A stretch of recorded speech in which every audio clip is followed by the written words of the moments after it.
Well, well, well. It's it's about time I finally get to say this. But with Hathaway's Flash out and Get a Robo Arc debuting in just a couple of days, I think it's safe to say that all the people obsessed with isekais who said that Mecha is dead can go eat dicks. Let's go ahead and start the show. My name is Micah Curtis. I'm Alex Baldwin, and my dog left me. Welcome to Micah and the Hatman, live.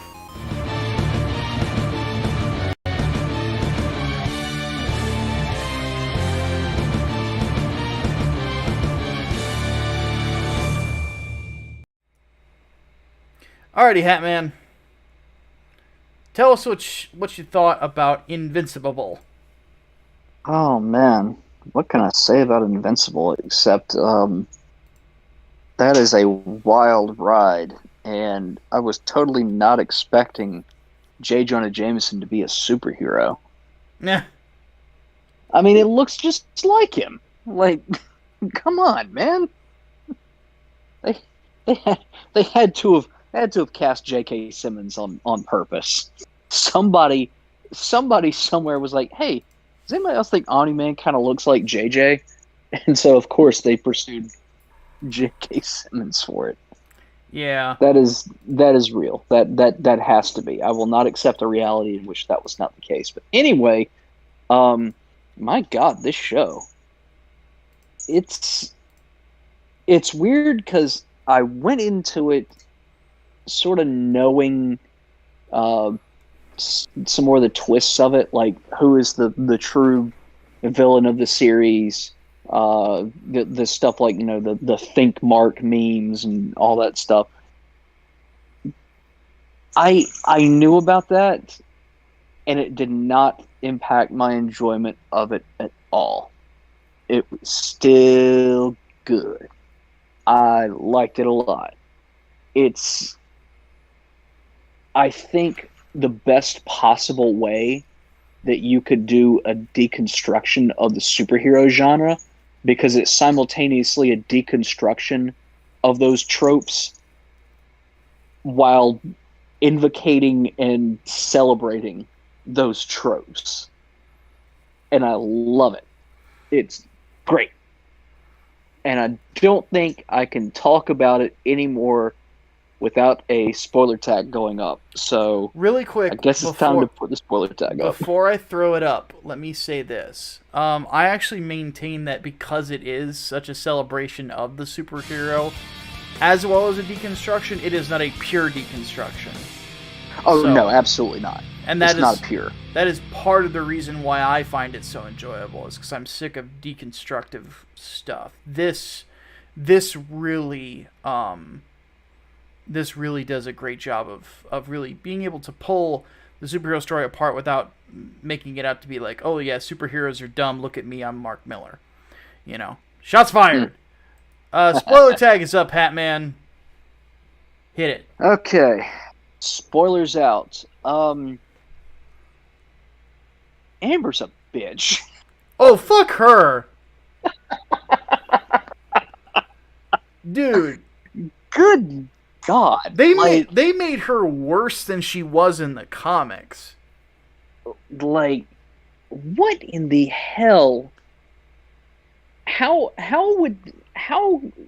in the hell do they think that she would be like a sympathetic character? And also, like, fuck Adam Eve for afterwards, like when Mark is talking to her about, Amber dumped me because I thought that saving people was more important. She was like, yeah, well, you were an idiot for lying to her. When she was the one who, like, right before had said, if you don't see a future with this girl, then maybe don't tell her your secret identity because you can't come back from that.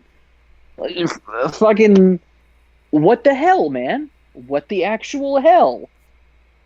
That's some fucking bullshit. And yeah, no, she does not get to play the I am literally more important than you. Also, I'm not going to forgive you for getting nearly killed and missing one of our dates. Fuck that, fuck her.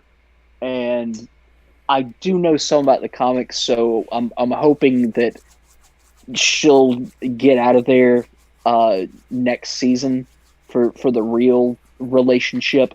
But good God, she pissed me off. Who didn't piss me off was well, I guess he did piss me off, and that he's a stereotypical. We're not stereotypical. He's not stereotypical. That's the thing. Nobody really falls into much of a stereotype here, but it's like Omni-Man. He's one of those we have to join the Empire for our own good villains, but at the same time, it's something that he ardently believes in because that is part of that culture, that Virtuite culture. Like, it's... I don't know how I can explain it without taking too fucking long. So I'll just say, you want to think of it as like a stereotypical villain thing, but it's not. There's way more layers to it. And I like how Mark, in his own superhero journey, picks apart that ideology piece by piece to justify his own reasons for becoming the superhero, and in turn celebrating the ideas of what makes superheroes so goddamn entertaining and what makes them icons to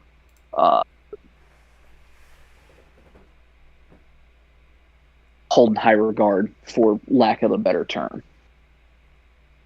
I do like that. There are so many things that the series gets right. The level of violence in this honestly feels like it feels appropriate for what a superhero story should be. Like, you would think there would be more casualties than there actually are, especially in like Marvel universes, for example, where your superheroes are not living freaking gods most of the time. You would think that they would be getting killed off fairly regularly, or there would be severe consequences for failure. And yeah, in some cases there are in those stories, but not to the point where Invincible does it, where people are getting ripped limb from limb, or having to recover for months on end, or outright losing their superpowers in some cases. And also, somewhat unrelated, but Cyborg's voice actor, whose name I'm forgetting right now, from Teen Titans. The fact that one of his first lines, yes, one of his first lines is, "It's good to be back." I caught that, y'all. I totally caught that. Him being on like a what's effectively a Teen Titans type team and saying that, I caught that. That was great. A couple donations just came in. Daniel said, speaking of Mecha, Micah said you were watching the giant robot OVAs. Donated was wondering when you would finish it. Not for a bit, because I didn't like the first two. Oof. Like, the first two OVAs of, like, 9, I didn't... Beautifully animated, the story was boring. Like, I didn't like it. So, I'll give it another try this week, but, like, so far, not so good. Disappointing. Yeah. One thing you have to keep something in mind, trying to get me into super robot shows is not easy. I generally don't like them as much as I like Real Robot. Getter is an exception, because Getter can get dark as fuck, and the fact that it's willing to cross some lines is part of the reason I like it. Same thing with Mazinger, you know. Again, I loved Mazinger Zero. You know, I think that should speak volumes. the reason I like Gao Gai Gar is because there's stakes. You know, there's no invincible hero there. So anyway, that's probably part of the reason whenever I get around to watching like Zambot and fucking Daitarn 3, I'm gonna like those a lot too. But the super robot genre, like a lot of the early tropes that Giant Robo actually pioneered, I don't like in storytelling. So, um,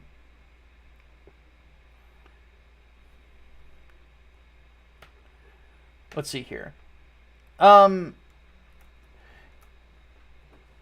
what did you think about the subway specifically? The subway scene? The subway scene. Well, I guess you have to compare that to, or not compare that, but combine that with the whole Chicago scene. Mm.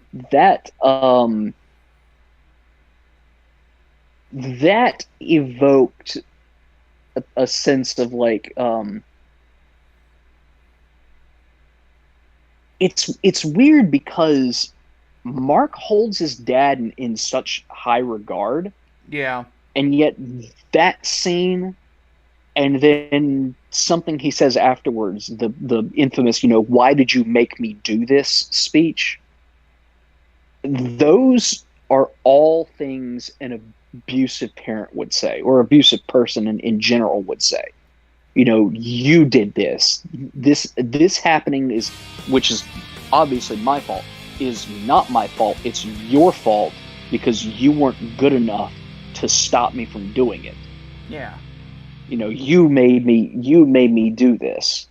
And it's another one of those things that reinforces his own heroism. Like, you can sort of see Mark is under the impression that he's not going to be able, like when the building is falling, that apartment with the little girl and her mom, you can sort of tell like he knows he's not going to be able to save them, and yet he's still trying to reassure them. He's still trying. Yeah. He's not giving up. That sort of thing I absolutely love. And then when her arm is the last thing that he's holding, even then, like, you notice he gently lays it down. Yeah. That sort of detail. The subway scene, he's trying to move his limbs in a way it almost looks like he's trying to dodge people so as to save somebody there. Yeah. It's all so brilliantly done, and it just makes Omni-Man such a bastard for what he's doing too, and his whole explanation for it. Like, these people are worthless. They're specks on a cosmic plane. They don't live long enough. You're going to live forever. What are their lives compared to yours when you are going to be effectively a god? I can rip these people apart and throw you at them, and you will rip them apart, and then what have you got to show for it? I like how all of that just strengthened Mark's resolve in the end. And I hope, I have not read I know some about the comics. I haven't read the comics. I kind of hope that Chicago does come back in later seasons, because I think they greenlit 2 more seasons for the show. They have. I hope it. Yeah, I hope it comes back later, almost as sort of like a PTSD thing, because it would seem ripe for that. At least in a. Let me just say this as somebody who's read the comics, because not all of that was in the comics. It's actually worse in the show than it was in the comic book, but he did some similar stuff in the comic too. But the speech was almost identical. Okay. It's a big turning point for Mark as a person. We'll just put it that way. Okay.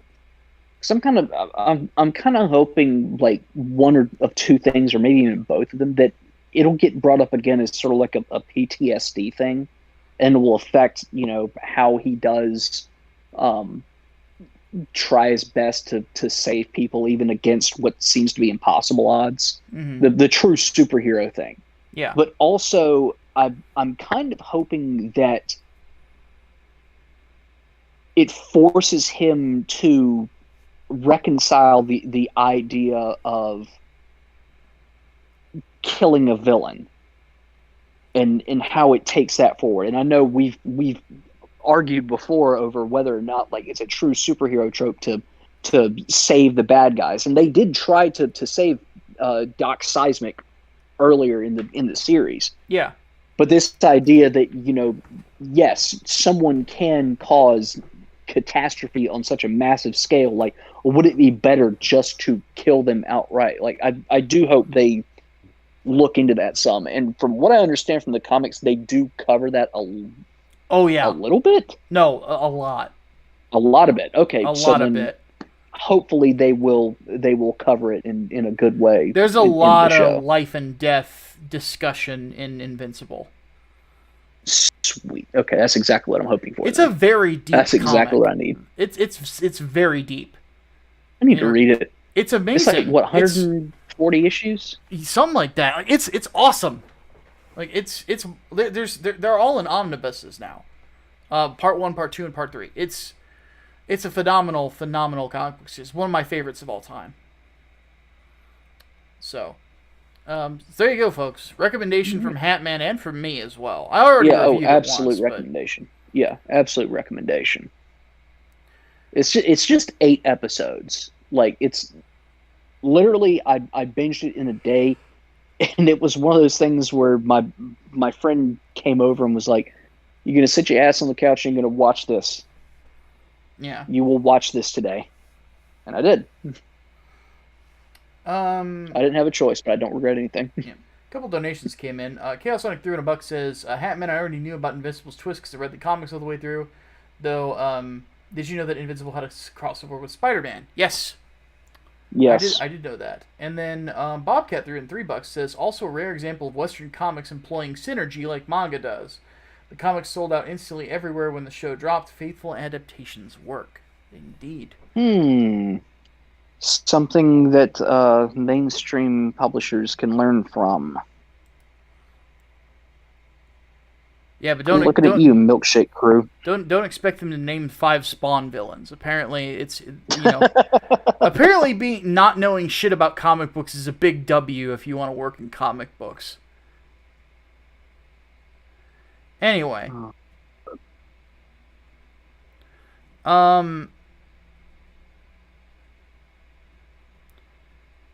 so a movie came out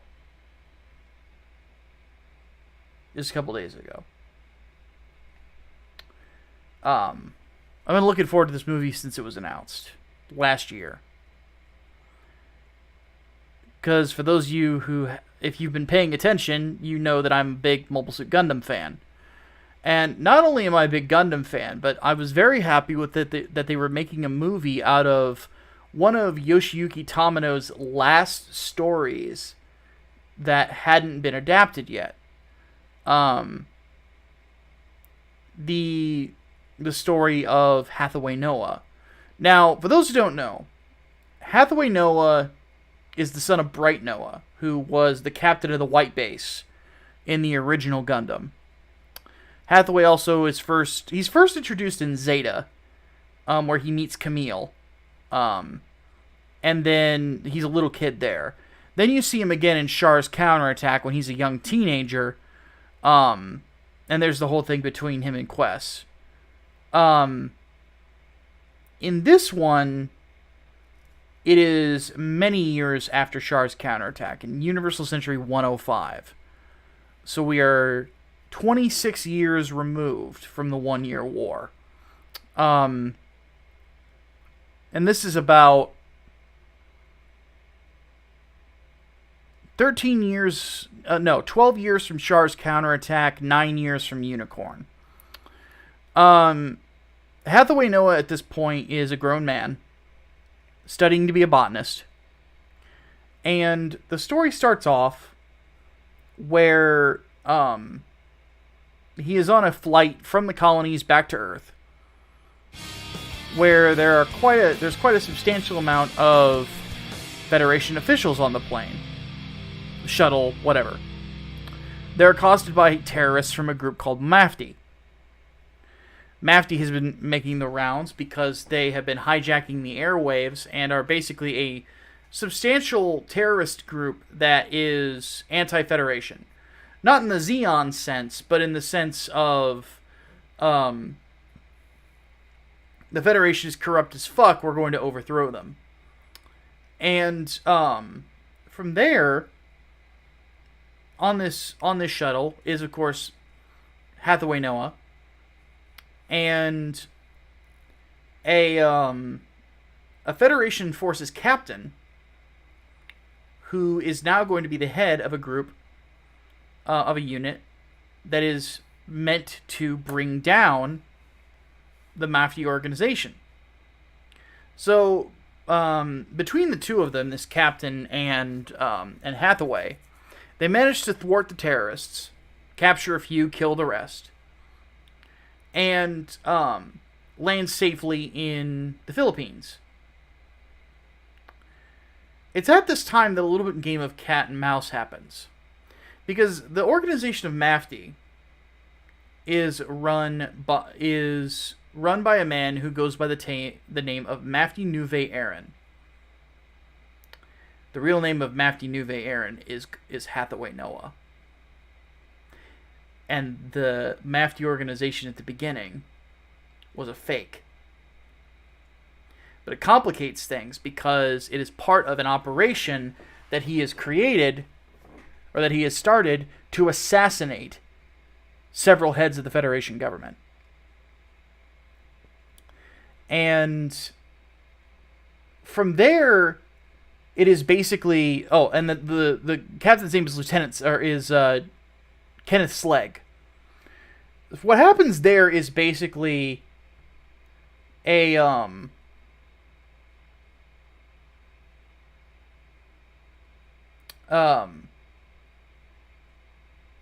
my brain's blanking because chat got me distracted. Sorry, guys, gotta minimize you. Like, we're talking about entertainment, not the Gulf being on fire.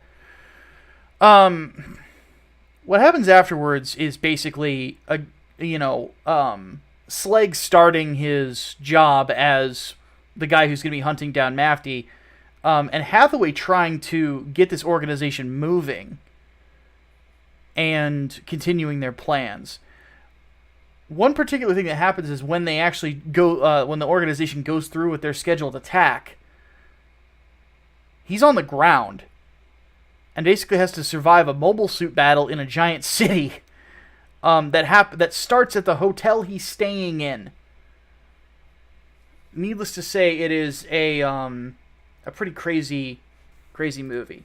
Now, to give you an idea of how good the staff is on this film, I already did a watch along on it on Twitch. If you want to watch that, when you watch this movie, but let me tell you guys about like who the staff was on it. The director is Shuko Murase,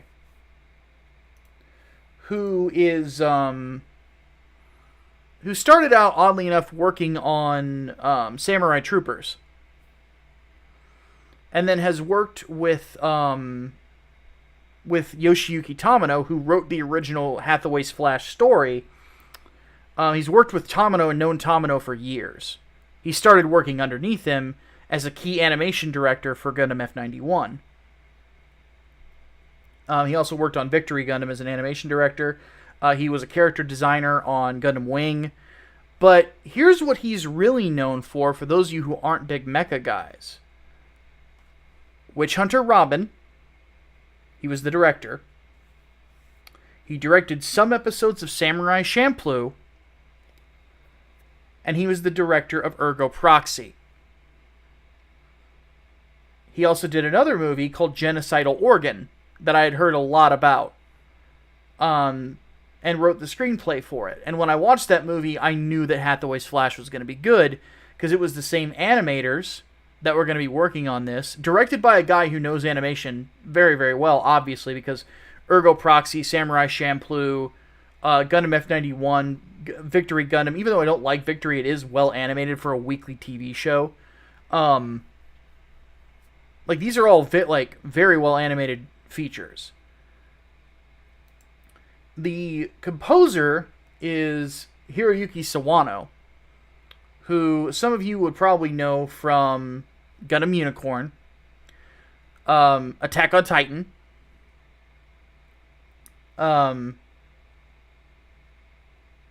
what else did he do? The Seven Deadly Sins. I actually brought this up. No Guns Life. And Kill la Kill and Aldnoah Zero. I know we got a lot of fans in the chat who are fans of a lot of those series. So it goes without saying that this is sort of like to Gundam what the Dark Knight was to Batman. Is you have an all-star lineup of creative minds working on it to bring a sort of, or bring back a level of seriousness to a franchise. Because my worry about Gundam after Unicorn and Narrative was that it was going to start getting wrapped up in fucking super robot tropes, and wasn't going to be real robot anymore. Wasn't going to have that sort of gravitas that the original series and Zeta especially, and Double Zeta and Char's Counterattack and those series had. This one, because it is a return to Tamino, it really is a return to form. He wrote the original story. He's an executive producer on this. It has that Tamino seriousness to it. There's a lot of philosophy in this that is done in a way that it takes the subject seriously. It's not preaching to you, and it's not looking to insult your intelligence by pandering to you either. And this is something that I need to preface when it comes to Hathaway. This film is a breath of fresh air. Not just for Mecha. It's a breath of fresh air in the sense that, in media in general. Because oftentimes, one thing I find whenever I interact with something new is I feel like they're insulting my intelligence by trying to pander either to me or to someone else. Don't do that. And Tamino does not do that as a writer. Tamino has his beliefs and ideas. He is not the pandering type, and that's why I have so much respect for him. This really feels a lot like one of his works. The scene where Hathaway and what is the name of the girl? I always forget. Gigi. When they are on the street in the Philippines trying to get away from the mobile suit battle, it feels a lot like the gravitas in the beginning of Gundam F91. Which, for those of you who have seen F91, you're going to know what I'm talking about. If you've not seen F91, a similar comparison would be to how heavy the battles felt in the 08 MS team. It has that sort of gravitas and stakes, you know. The battle has consequence to the plot. Like the simple fact that the Federation, to shoot down Mafti soldiers, they are willing to fire without care of collateral damage. There is a point where a Gustav Karl, which is a massive mobile suit, it's about the size of the Double Zeta, just lands on a building. Those things are like 80 tons. It just lands on a building. No consideration for collateral damage. They just give a fuck. They're just doing it. You know? They're igniting their jets in the middle of busy streets. Like, it's crazy how the Federation is sunk, and it uses moments like that to give you a sense of scale and a sense of consequence that really only Gundam, in my opinion, has ever really done right. The only series I can think of that came close to it to give you that idea of stakes was the first season of Aldnoah Zero. So, Though there's also some of that with Gal Gaigar, oddly enough, which is why I respect that series as much as I do. Even though it's a super robot show, and I generally don't like super robots. I really love the dialogue in this. The dialogue's very well written. And another thing about it is like they do this great job of kind of showing who has ulterior motives and give you an idea of the inside of somebody's character by using lighting. One thing you'll notice about Hathaway, he's very fair-voiced, like he was in the original. He actually has a little bit of a lisp. He's very fair-voiced. He's kind of meek-sounding and a little reserved. But he's always in shadow. Whenever the sun's out, he's usually in shade. The only times that he's ever in the light, you'll notice, in full view of light, is when he's feeling vulnerable. And it hints that there's a darkness in him. Which there is. I mean, if you've seen Char's counterattack, you see it firsthand.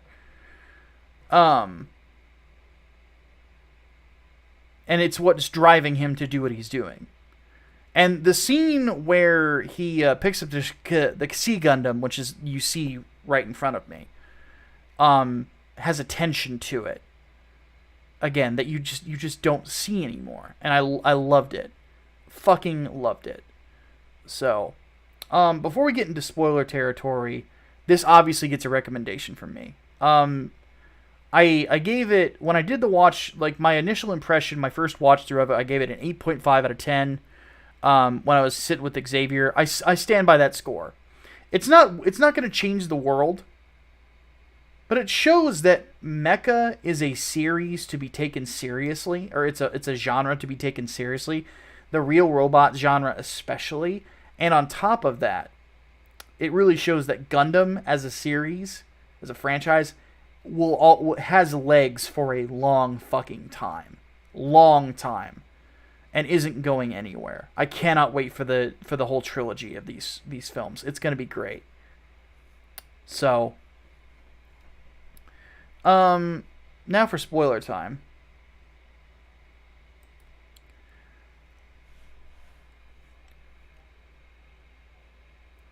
You know what's really interesting about this one, Hatman? Hatman? What's interesting about this one? Did you die? Did you fall asleep? What no, happened? I had my mic muted. Oh. Stop dying. So the interesting thing about this to me was just the simple idea that there was a I don't know. There was always a sense of tension within it. Because the fact of the matter is that if Sleg ever found out while he was talking with Hathaway that Hathaway is Mafti Nuve Aaron, he'd have killed him right there. I don't really know what to compare this to, but Xavier kind of actually gave it the most apt comparison. This is like the Gundam version of Casino Royale. It feels like a spy story. Interesting.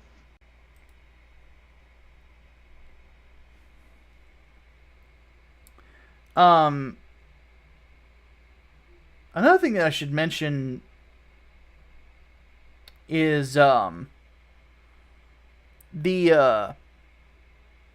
Sea Gundam itself doesn't actually get a lot of screen time, but when it does, it gets it certainly makes a fucking impact. This thing is fucking frightening. You know, it looks like a ghost.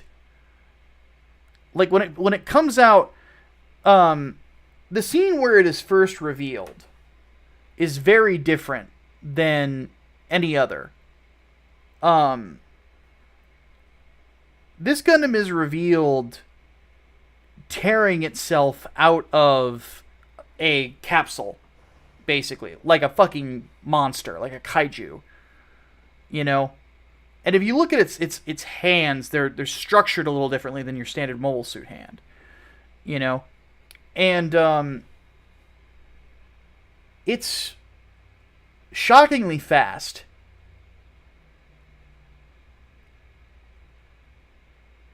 And it really comes across like, because it looks so unconventional compared to other Gundams, it really feels like it's a rebirth. Like, it has the feeling like this is a Zeta. Like, it has that same feeling like the Zeta had in design.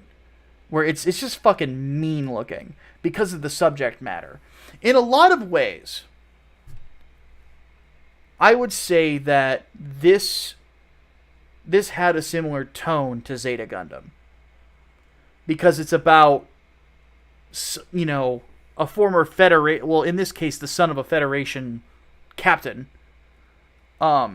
rebelling against the Federation, just like the AUG did in Gundam Zeta because of the Titans. Because the Federation becomes so corrupt that there needed to be a counter push against this, or else, you know, things are only going to get worse.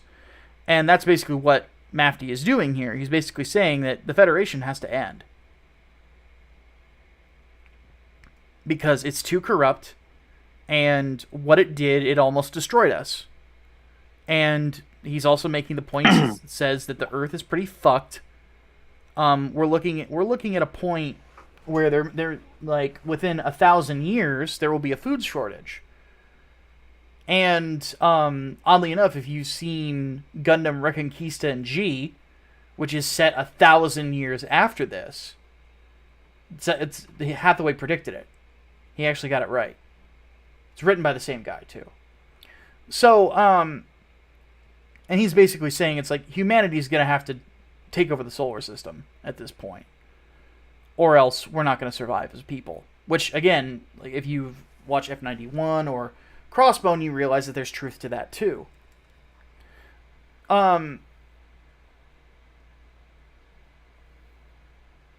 But because of what Hathaway went through in Char's counterattack, and he witnessed the Federation corruption firsthand, he's basically just taking matters into his own hands. And when he gets in that Gundam, it is like a character flip. Like, he just is a different person. You start seeing a level of viciousness to him, where this mild-mannered, almost Peter Parker-ish character suddenly becomes an actual soldier. You know? And that is, that's what I love about it, honestly. Hathaway himself is just a very intriguing character. I'm super excited where this is going to go. And the last thing that I'll say on it is that it is traditionally hand animated except for the Gundam fights. That is done in the CG, but I would argue that the level of CG in this is comparable to what Ufotable does. So it's a visually stunning film.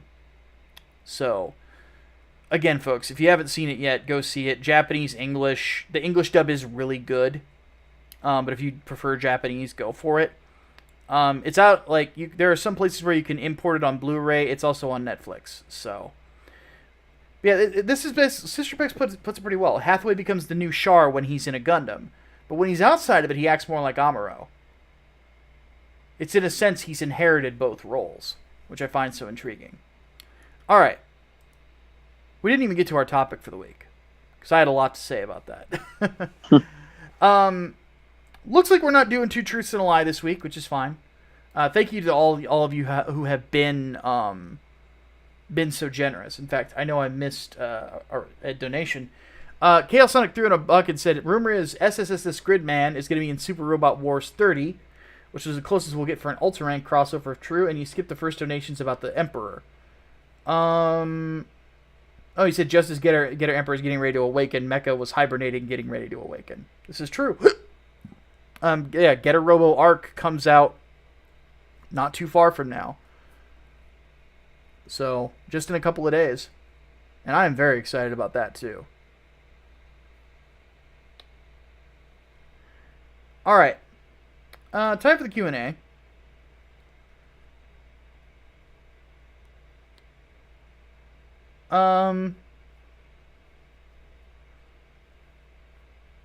Deimos just saying, you don't have anything to apologize for, Deimos. It's just usually whenever I start getting into a series and I don't like it, it's gonna take me longer to finish it than something I do enjoy. Like there's a reason that when I started really getting into Demon Slayer, I'm like, okay, I'm gonna finish this quickly because it was really good. So, all right. Daniel Parker throws in $6 and said, "Time for true truths and a lie." Fair enough. And then Chaos Knight threw in another bucket and said, "There is one robot series I'm basically Lovecraftian for the original creator of Gundam, Space Runaway Ideon." Yes. And its movie Ideon Be Invoked. Trust me, it's something you will enjoy, as is the original planned show ending. Xavier has been pushing me to watch that for a while. I plan on watching Ideon at some point. I need to finish Gundam X, and then I'm going to try to finish Victory, and then we'll go from there. Because from what Xavier is telling me, is the second half of Victory is a lot more intense than the first half, and he's thinking I'll probably really like it. And then Serena says, "Sent you a response on Discord talking to you about Project when I have time." I did see that. I'll try to make some time for you. I will let you know when I have time. Alright, Discord questions. Raz Khan asks, in your opinions, what's the best and worst Spawn storylines? I like everything up until the point he became King of Hell. Worst is the Man of Miracles story.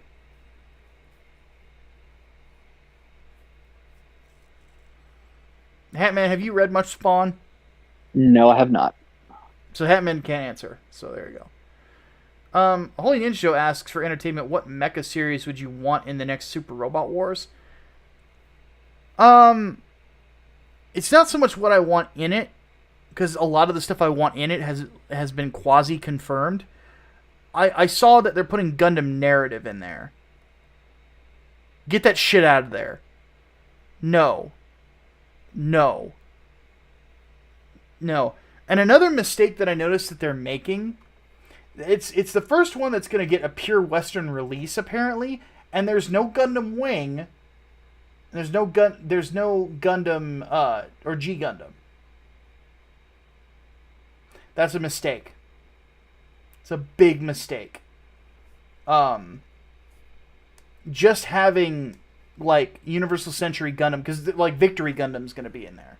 Just having Universal Century Gundam is not gonna sell copies of that. They should have put Wing in it. That would be my pick.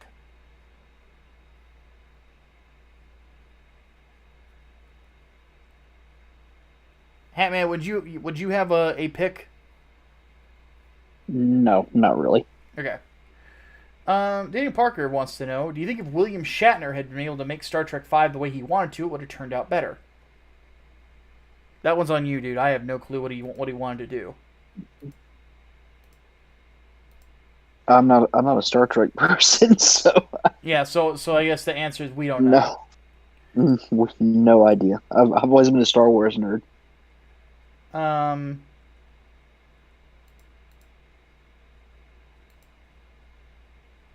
Let's see here.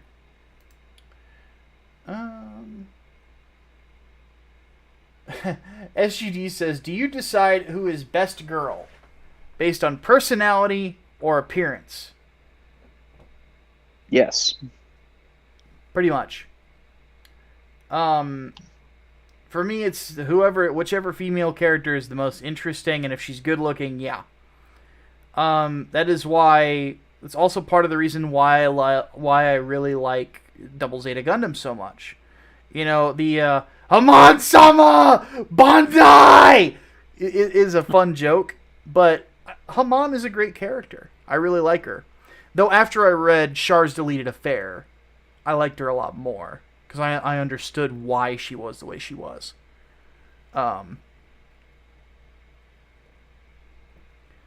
So yeah. Servant asks, have they given a release date for the next Super Robot Wars game and the full list of who is in it? I might get a Switch for this one if I can play it on there, not gonna lie. You already said, I forgot, sorry. They did. There is a leak that is supposedly what is in it.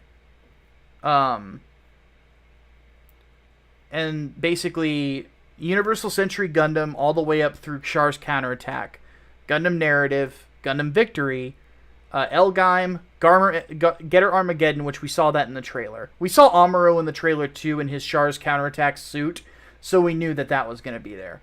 And also Zeta is in the trailer too. So there's no mention of Double Zeta, which that sucks. I want Double Zeta back. Gao Gaigar Final, which that was in the trailer. CG Resurrection. What is CG Resurrection?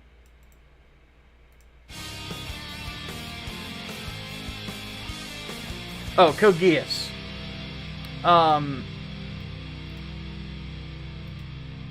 Code Geass is going to be in it. Gunsword, J-Decker, which Optimus is super psyched for. Majestic Prince, Knights and Magic, Ray Earth, SSSS Gridman. That's what has been revealed so far. Again, I'm of the opinion if you don't put in Wing, you're fucking up. Now the fact that Code Geass is in there, that they usually put the Wing guys with that, makes me think they will probably put Wing in. If they don't, again, they're being stupid. Let's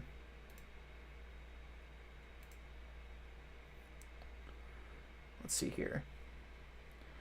Personified Persona says, can you explain the origin of the Mecha is dead thing you keep bringing up? I'm curious to hear about idiots trying to see shows about giant robots fighting each other would fall out of popularity.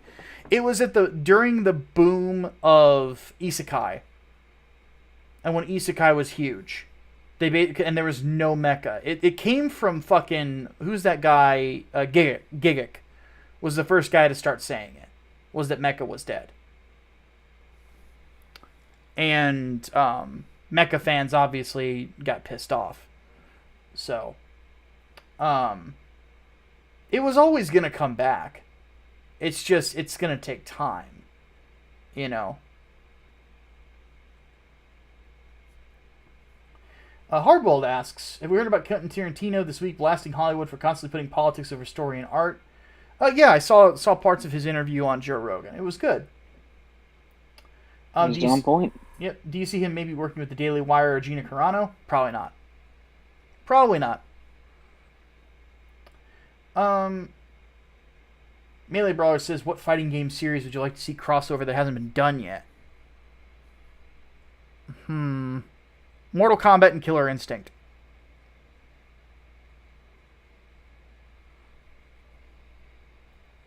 What about you, Hatman?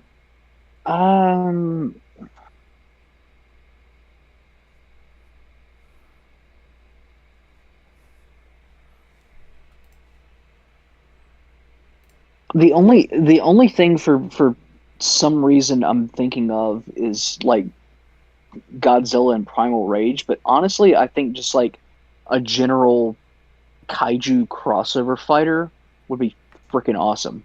Well, he's talking about already established fighting game franchises. Yeah, I know, and that's why I say that. But there were Godzilla fighters, so yeah, but they sucked. Yeah, they did. I mean, Primal Rage really wasn't that good either. No, it was awful. Yeah, I can't really think of anything that hasn't already been done, except, and even then, that's been done. Mortal Kombat versus DC Universe, but it was so fucking cheap. Mm-hmm. Xenonick wants to know, what's the difference between real robot and super robot? Super robot treats giant robots like superheroes. Real robot treats them like military equipment. That's basically it. Generally speaking, super robot shows have more in common with superheroes, or even tokusatsu stuff. And then real robot shows are military dramas, which is why I like them so much, because my dad's a military guy. So, Daniel Parker wants to know. He says Shatner wanted Kirk to fight rock monsters in the climax.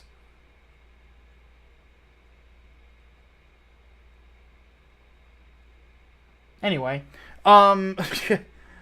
Okay.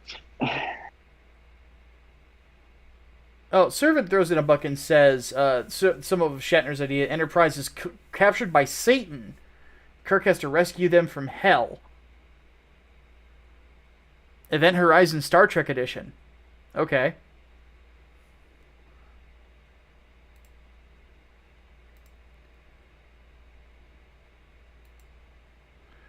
Let's see here. So let's get to the chat. How easy is it to set up a Twitch account? How secure is it from most woke left of censorship? Do I need to pay anything? Da da da da. You know, Twitch is actually pretty good about not really messing with you, unless you break their terms of service. Just as an example, Vouch has been banned before for breaking terms of service. Destiny has, Chink's nephew has. So the idea that some people have accused, like, they'll punish conservatives more than others. The only banning that they did that didn't make any sense was Dr. Disrespect. They're like, nobody, he to this day doesn't know why they banned him, and then they reinstated him later, and they didn't say why. They're just like, here you go. So, but he's like one of like the biggest streamers out there. So that, like, inevitably that was going to be stupid of them business-wise. So, but I don't do anything that violates those terms of service, so I'm not worried about it. So you don't have to worry about me disappearing over there. In fact, I can get away with more over there than I can here.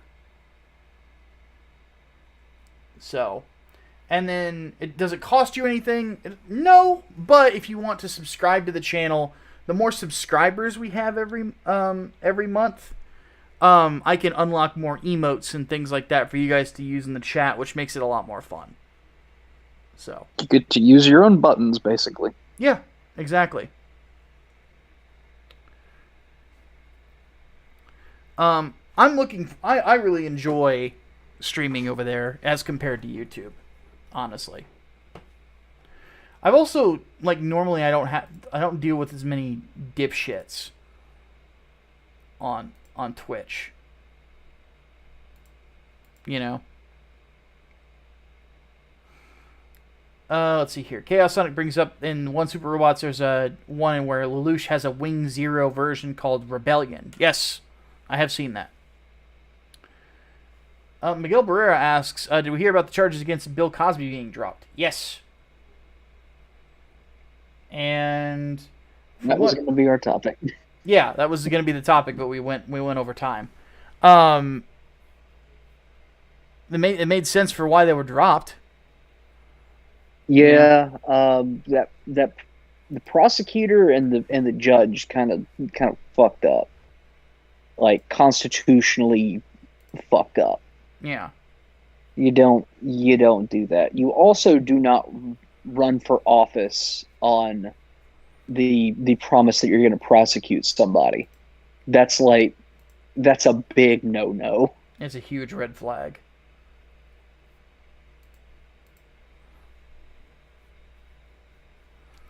Black Knight Rex asks, what is Narrative Gundam? Also, what is your favorite Gundam based purely on design? Narrative Gundam is a movie that is a sequel to Unicorn that is notoriously bad.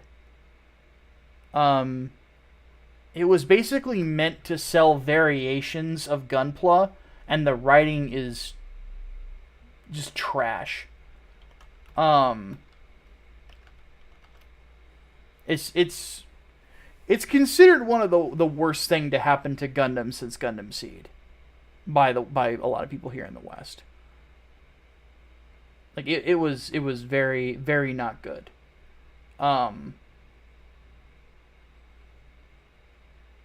Now, to be fair though, the Gundams that came out of it were designed well because they had Hajimete Kotoke doing the designs, and he's my favorite. So, but at the same time, it was just,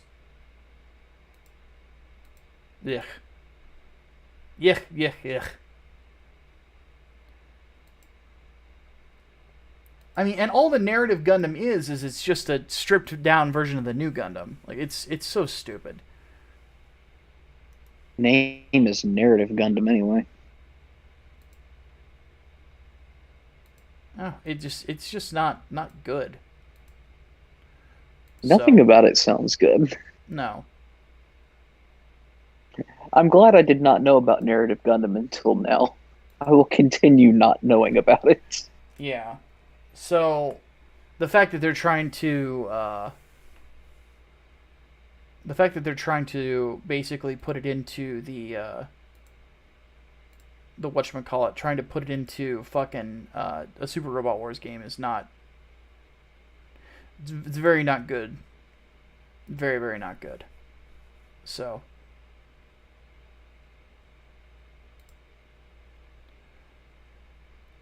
As for Gundams that I like purely on design, my favorite is Wing Zero. Both the TV and Endless Waltz versions. I have both. So.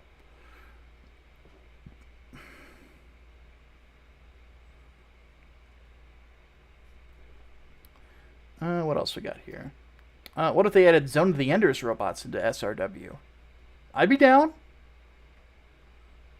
I love me some Zone of the Enders.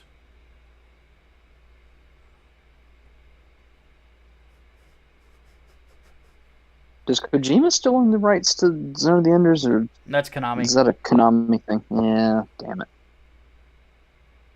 Unfortunate.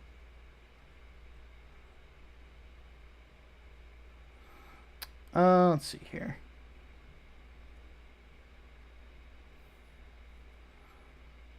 A little discussion on the made to sell toys thing. So here's the thing. The entire career of Yoshiyuki Tamano has been working for a company that is a toy company that makes anime. Basically, when Bandai bought out Sunrise. However, the thing about Mecha is that it is very much possible for you to take cool things that can be made into toys and give them a good story. With narrative, they had no story to tell there. They had to force one. The irony of the name. Yeah. And it wasn't able to do anything with it. It couldn't make it compelling. Because the thing is, how good your story is actually what's going to sell that toy. The quality of the medium is what sells it. Ninja Turtles sold toys because Ninja Turtles was fun. You know? He-Man. He-Man sold toys because He-Man was fun. You know?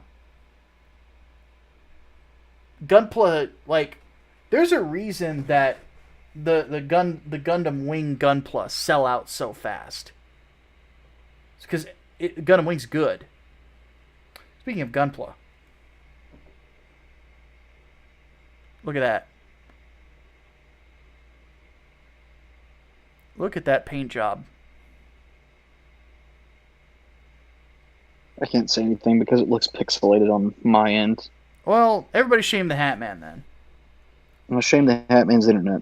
Everyone shame the Hatman! Shame! Shame! Shame! Shame! I'm gonna be honest with you. I'm kind of retarded. God, even the Shame the Hatman video looks really pixelated and bad. That's Discord's fault, but Yeah. for you in the audience, Hell, look how Discord. nice that looks.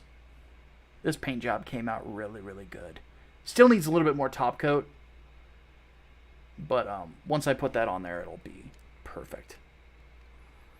It's even got a detachable GN drive in the back. I will be back in just a second, Hatman. So, entertain the people. When I come back, we will do 2 truths and a lie. Let me see if I can pull up the chat, because I don't have chat pulled up.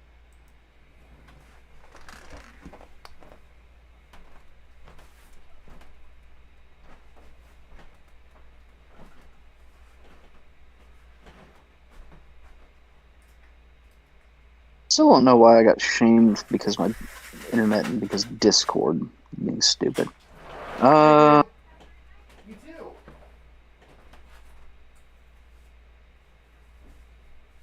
Nothing from chat. Chat, why do you not even?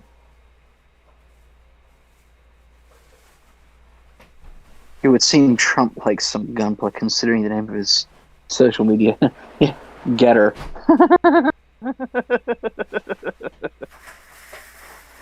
When was the last time we hit shame the Hatman button prior to today? It's been maybe a month, maybe 2 months. I don't know.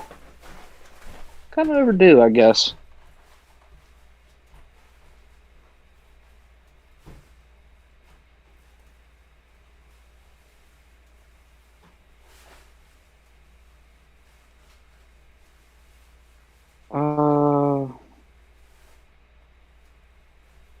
Let's see.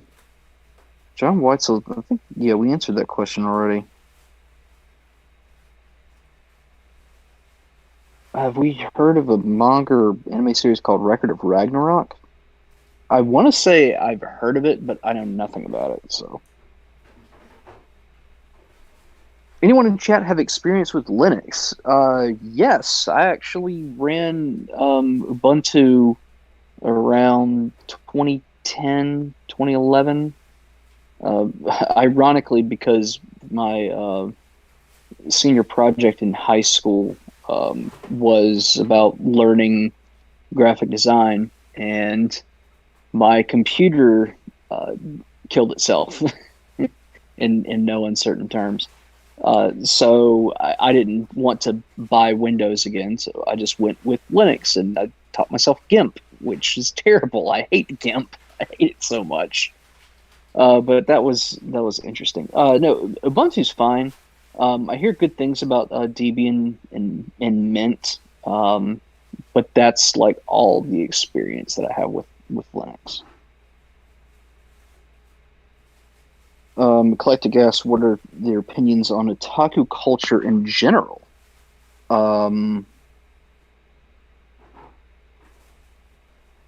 I don't really have anything against otaku culture or weebs in general. I guess mostly because I haven't really been around people who are just insufferable about it. I know they're out there, but I haven't come across them. So far so good. Thoughts on Nintendo losing their lawsuit against EMU Paradise? Did they lose? I haven't heard anything about that.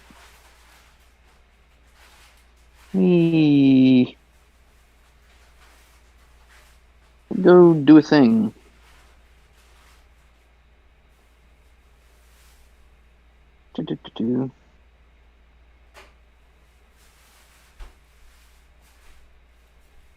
Well, there's nothing showing up about it. So they lost their lawsuit.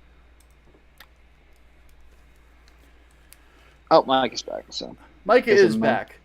What did everybody think of the Gundam that I showed off? Nobody say anything. Oh, that looks sweet. Okay, cool. Hardboiled, start getting stuff for the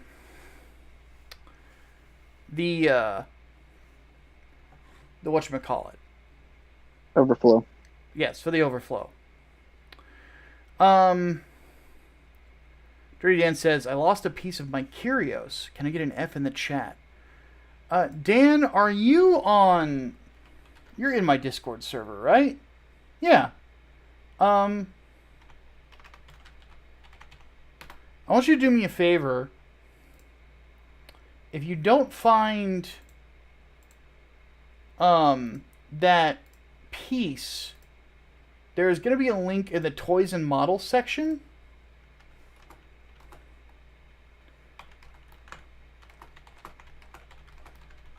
Where, in case you lose parts, the website called Mecha Parts Guy that you can order he's got just a bunch of spare runners that you could just trim a piece off for you.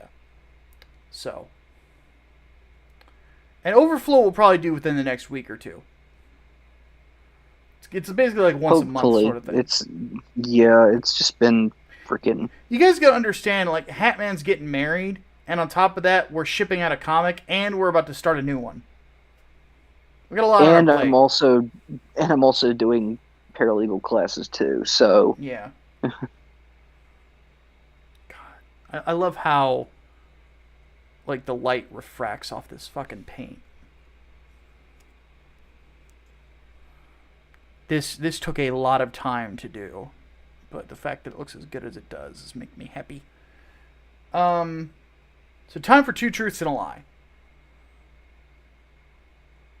So Hatman. Topic.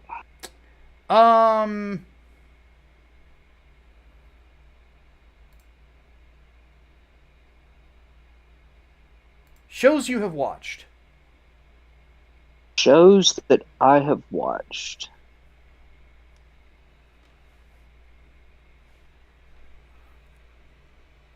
Shows that I have watched completely through, or Yes. shows that I have watched period? Okay.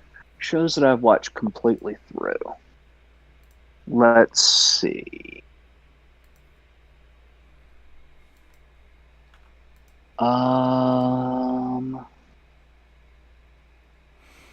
It's a good one.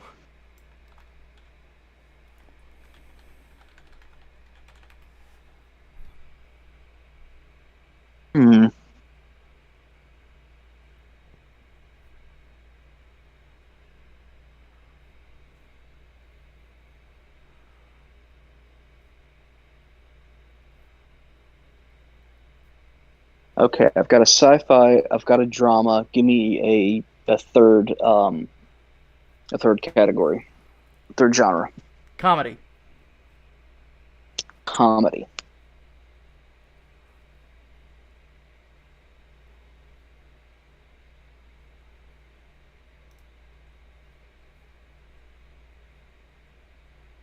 Okay.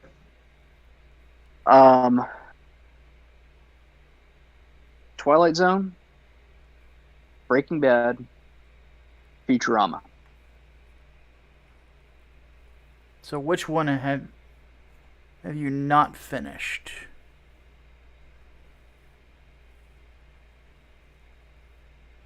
I'm gonna say you've never finished Futurama. Okay.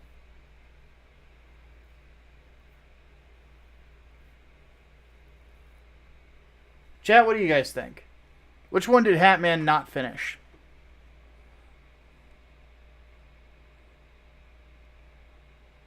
I'm actually curious about this.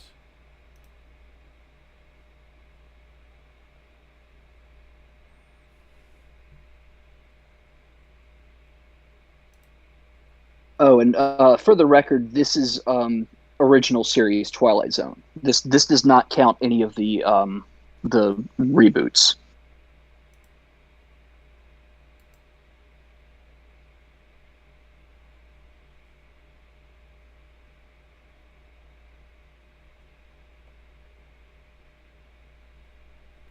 I don't know if that'll affect anyone's answers or not.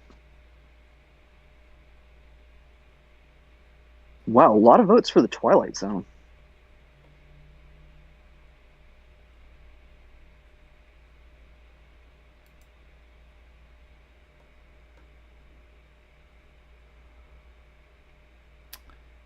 Yep. Looks like that's what most people think. What is it that you haven't finished? Breaking Bad. You neither, huh? Not only have I not finished Breaking Bad, I've never watched an episode of Breaking Bad. Whoa. It's been on my list forever. I've got the first season on Blu-ray. I've never watched it. Twilight Zone I've gone through twice. I've got that whole box set, and then I watched it all through on Netflix when it came to there. And then Futurama I've gone through once. I knew Just you had binged watched it. all the way through Twilight Zone because you reviewed the new one and wasn't a fan because you really felt like it didn't hit the same notes, and then you said I've seen the entirety of the original series. Yeah. Yep. So I remember that. You remembered that one. I have a You remember ridiculous, that one. as you Yep. know, I've got a ridiculous memory. But Yes. I wasn't quite sure because Breaking Bad really seems like it would be right up your alley. I mean, yeah, it does seem that way, but I've never started it. I need to. It's just like The Sopranos. Everyone had been telling me for years and years, you need to watch it. That is right up your alley. And I finally, as you all know, I finally sat down and watched it year before last. And The Wire is still on my list too. I still need to watch that. I haven't finished The Wire either, but in my opinion, like all of The Wire, just watch the first season. Fair enough. All right, my turn. Pick a category. Let's see.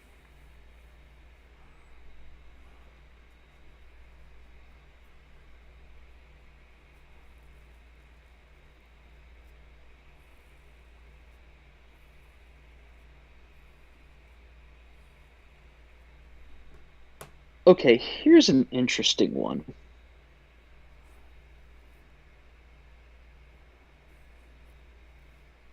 Popular movies that you don't like. Okay. So 2 popular movies you don't like, and then 1 popular movie you actually do like. That's the lie. Okay. It's an interesting one.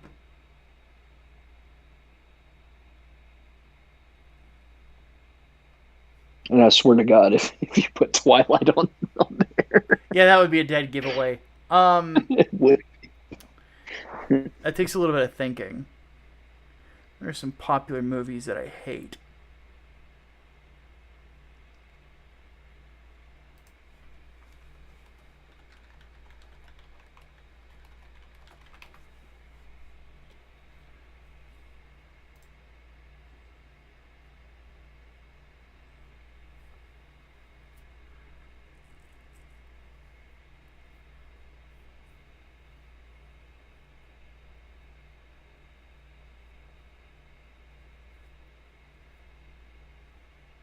God, Melee Brawl, you really need to step up your game. You haven't seen any Twilight Zone?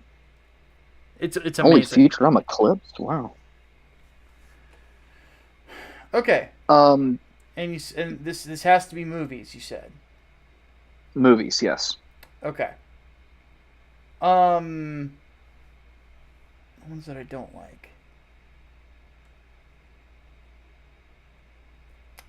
So, Citizen Kane, E.T.,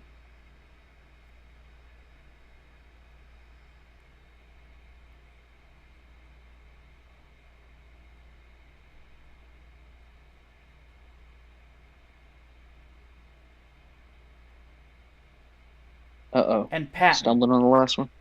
Patton. Ooh. Ooh. 2 of those you don't like.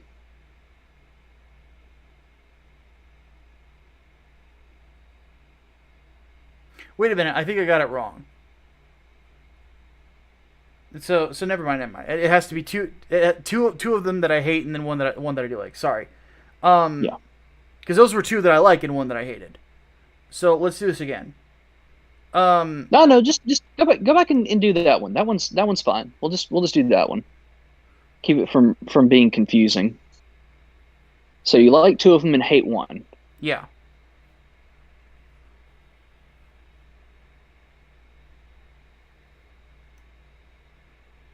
I'm gonna go with E.T., hoping that you and I share an opinion on this.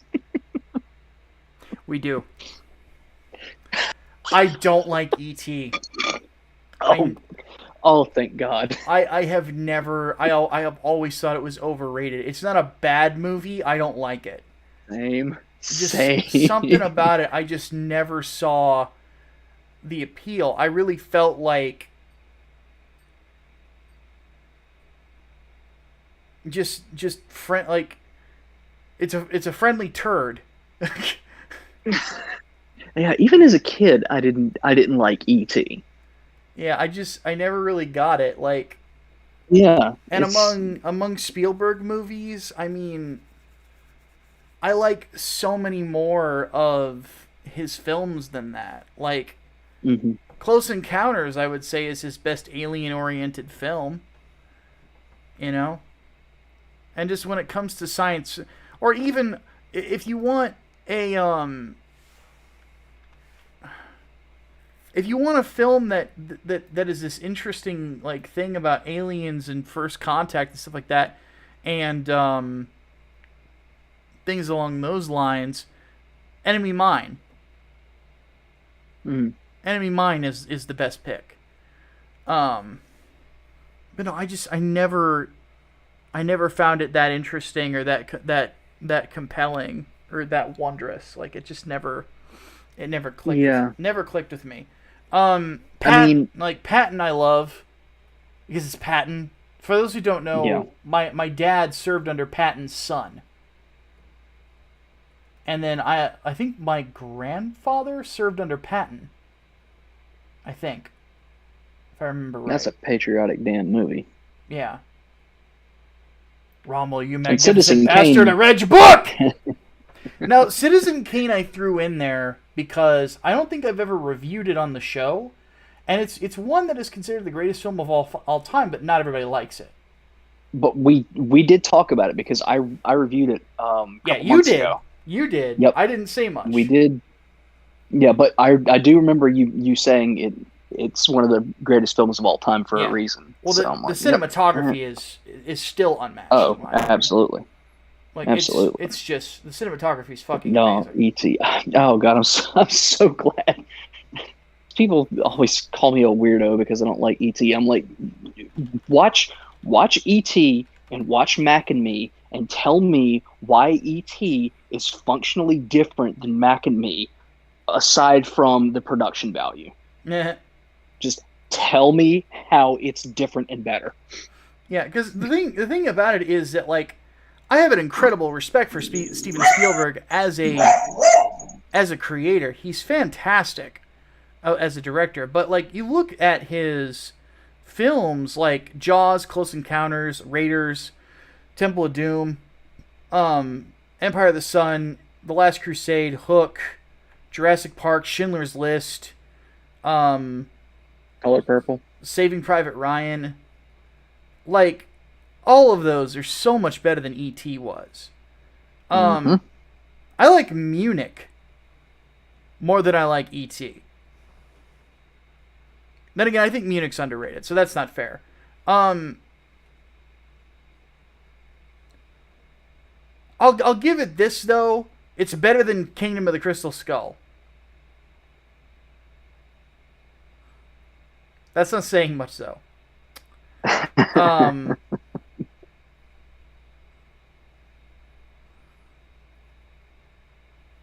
In fact, now that I think about it, Hook might be my favorite film he did.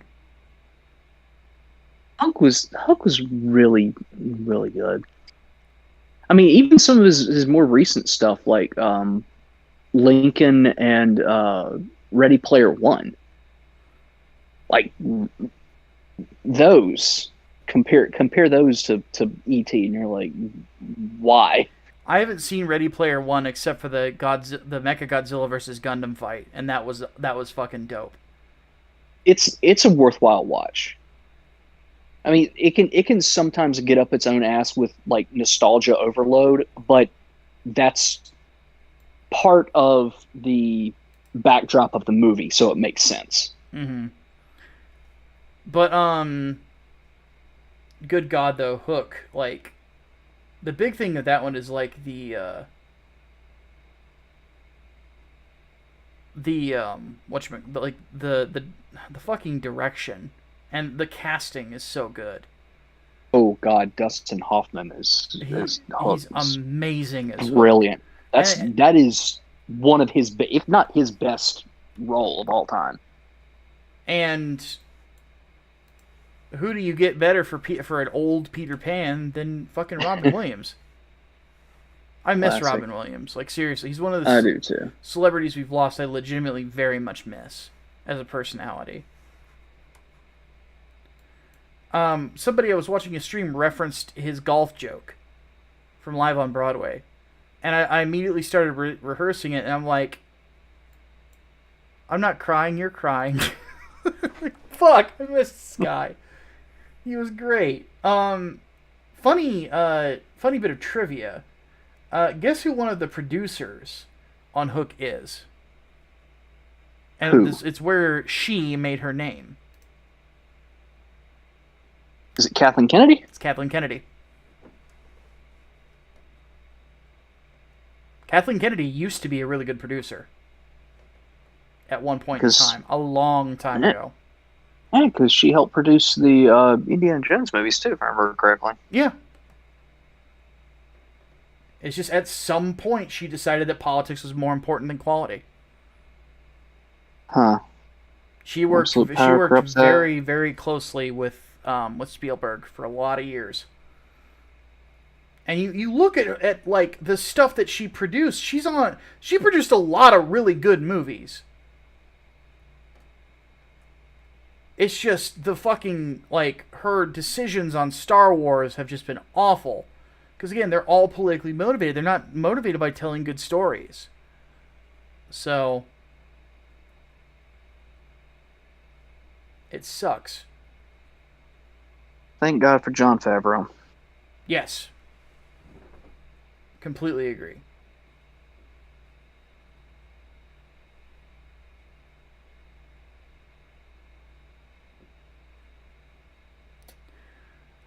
Well, it is that time.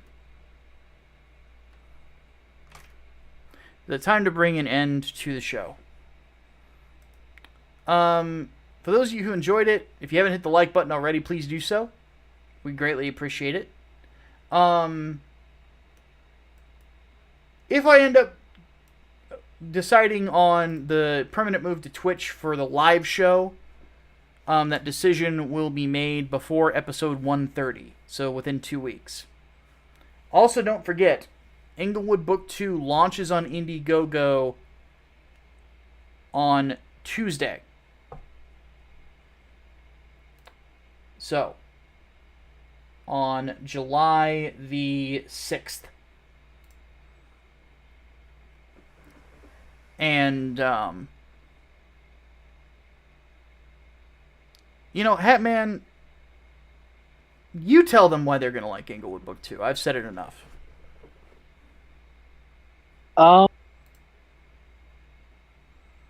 It packs a punch, literally and figuratively. Like the emotional gut punch that you got at the end of the first book, you still feel the weight of it going into book 2, and yeah, it does help carry the narrative. It even makes you pissed off. Like, the meme here is like, fuck Carlos, but you literally want to beat that fucker's face in over the course of this book.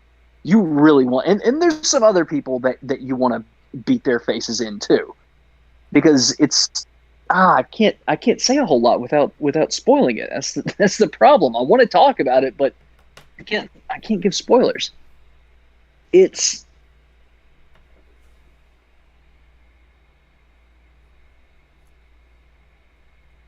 pushes forward and doesn't pull any punches. And the end of it is fucking great, and you are either going to be pissed off because you're going to have to wait for the next arc, or you're going to be impatient and even more pissed off because you were so patient for the continuation. Because you have to wait for the next arc.